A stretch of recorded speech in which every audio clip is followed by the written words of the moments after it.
This is CNN Breaking News. Good morning, everyone. Welcome to your new day. And we do begin with breaking news because moments ago, Vermont Senator Bernie Sanders announcing that he is getting into the presidential race. This will be his second bid, the independent senator. He was the runner-up, you'll remember, for the Democratic nomination in 2016. He joins an already crowded field of at least 10 Democratic candidates. Sanders lost a hard-fought battle to Hillary Clinton for the nomination in 2016, but he did win more than 20 states, and he shook up the Democratic Party. There is no question about that. He made his announcement on Vermont Public Radio and now has a campaign video for his 2020 bid. CNN's Ryan Nobles is live in Washington. He's been covering the Sanders campaign. That's been all of 17 minutes long at this point and has the latest details. Ryan. John and Allison, good morning. And of course, it probably doesn't come as that big of a surprise to many Americans that Bernie Sanders has decided to run for president again. But there was a pretty intense deliberation among Sanders and his closest aides over the last several weeks as to when he should get in and the way he would get in. And he's doing it this morning with that interview on Vermont Public Radio and an email blast to his vast network of supporters that includes a video which outlines his rationale for running again after running in 2016. Take a listen to a part of that video. Hi, I'm Bernie Sanders. I'm running for president, and I'm asking you today to be part of an unprecedented grassroots campaign of 1 million active volunteers in every state in our country. Our campaign is not only about defeating Donald Trump, the most dangerous president in modern American history. It is not only about winning the Democratic nomination and the general election. Our campaign is about transforming our country and creating a government based on the principles of economic, social, racial, and environmental justice. And of course, the situation for Sanders in 2020 is going to be much different than it was in 2016. He surprised many people by waking up a progressive wing of the party that had not been as engaged as it had been in past presidential cycles. And many of the issues that Sanders ran on 4 years ago were deemed radical. Things like Medicare for all, a $15 minimum wage, and free college tuition. They've now become part of the mainstream conversation and almost the price of entry for many of these Democratic candidates that have already entered the field. And of course, Sanders is also going to have a much better focus on certain aspects of the Democratic base that he did not do that well with in 2016, including female voters and African-American voters. He's already made entries into those communities, specifically the African-American community, by visiting South Carolina around Martin Luther King Day and meeting with black leaders in that key early state. And of course, one of the big issues the Sanders campaign is going to have to contend with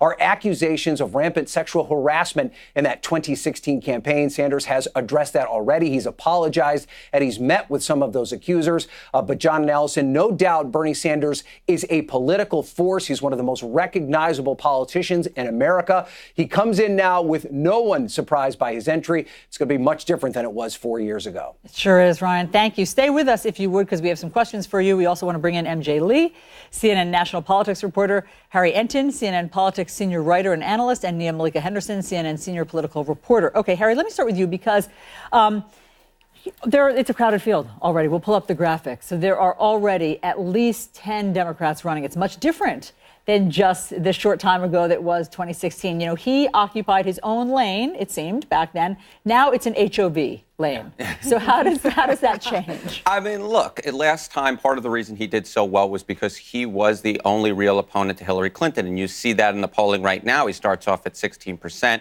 versus getting 43% of the national primary vote.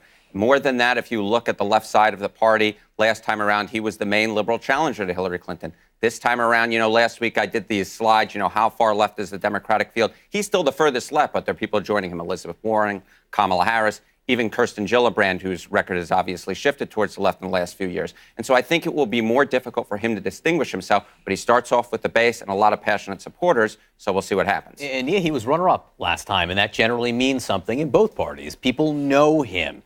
There are a lot of very passionate supporters. So tell me where you think, what space does he occupy in this Democratic field?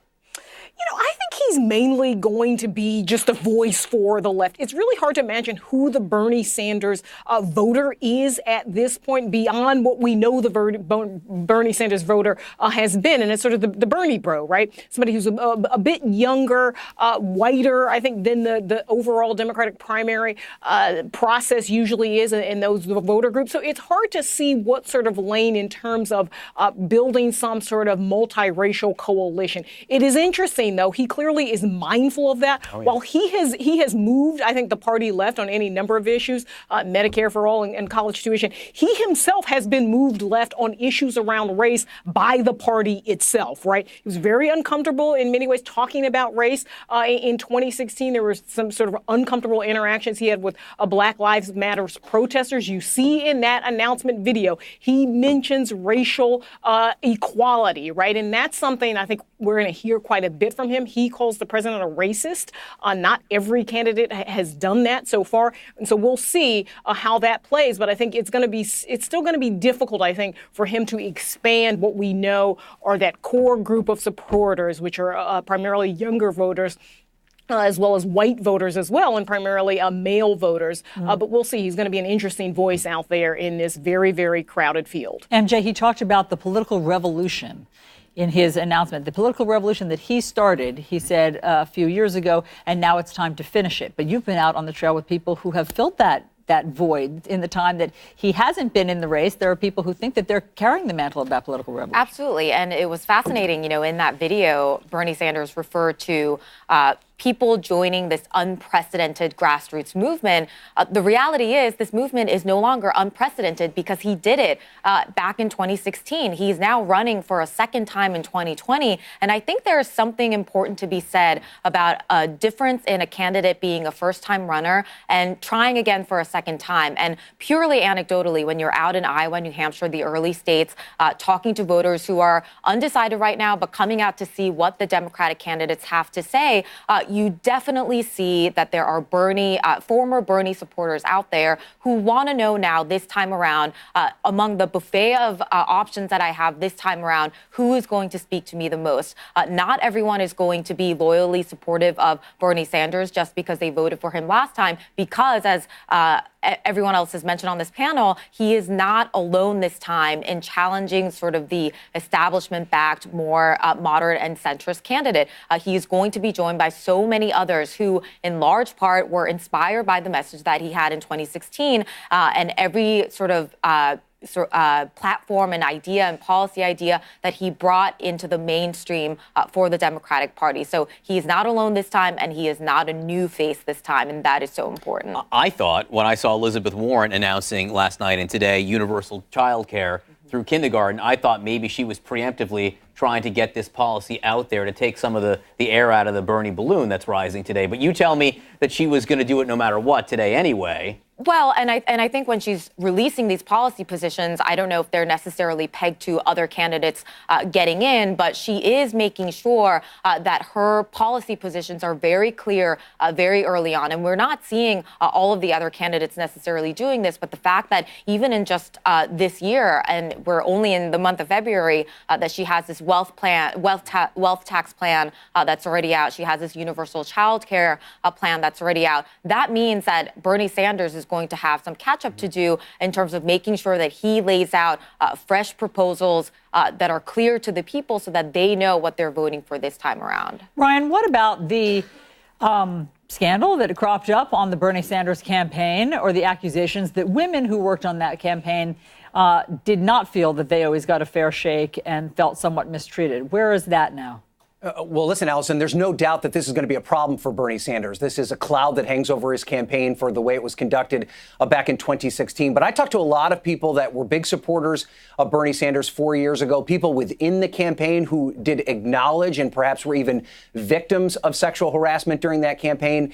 And very few of them actually blame Bernie Sanders himself. They believe that he just did not have a full grasp as to what was happening at every level of his campaign. And they really want to give him the opportunity opportunity to make things better this time around. And Sanders has already made steps in that direction. He met with some of those accusers. He apologized for the way that they were treated during his campaign. And they've already implemented changes in terms of the human resources infrastructure that existed in 2016 versus how it's going to be run this time around. I think the big issue here for Sanders, though, is that you're not seeing a ton of criticism from his fellow competitors in this race. And that's because within the confines of these massive campaign infrastructures, there's concern that he's not the only person that perhaps had these problems within the campaign. I think the big issue for him is how he deals with it and how it's handled going forward. But, guys, in a field with so many candidates and so many of them essentially espousing the same political beliefs,